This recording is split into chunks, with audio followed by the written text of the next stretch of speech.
নমস্কাৰ। প্ৰশান্ত ফুকনৰ এটি স্বৰচিত কবিতা।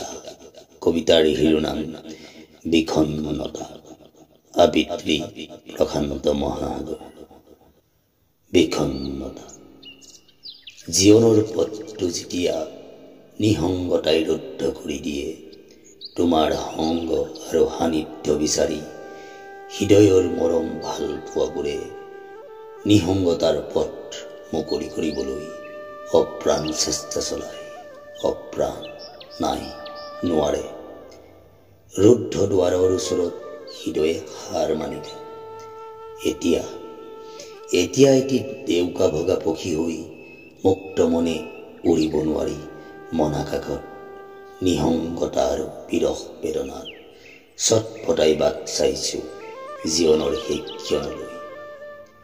ভৰ যৌৱনত ৰচা ৰঙীন স্বপ্নবোৰ আজি হ'ল দুঃস্বপ্ন।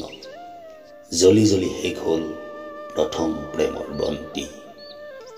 মৰম ভাল পোৱাবোৰৰ ওচৰত হলো ব্যৰ্থ প্ৰেমিক। সময়ৰ গতিশীলতাত তুমি বিলীন হৈ গলা, কিন্তু মই দেউকা ভগা পক্ষী হৈ নিসংগতা আৰু বিৰহ বেদনাত ছটফটাই বাট চাইছো জীৱনৰ শেষ ক্ষণলৈ। কেতিয়া আঁতৰিব মোৰ বিষণ্ণতা। ধন্যবাদ।